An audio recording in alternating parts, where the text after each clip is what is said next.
кумитаи ҳолатҳои фавқулода ва мудофиаи граждании назди ҳукумати ҷумҳурии тоҷикистон дар мавсими оббозӣ барои таъмини амнияту бехатарӣ дар назди обанборҳо ва ҳангоми шиноварӣ намудан риояи қоидаҳои зеринро тавсия медиҳад.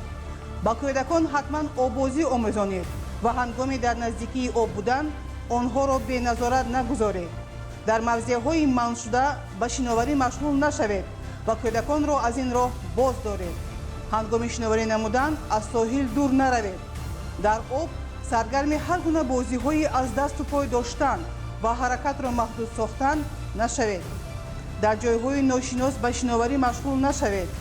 дар дохили об аз таҷҳизотҳои худсоз барои шиноварӣ намудан истифода набаред.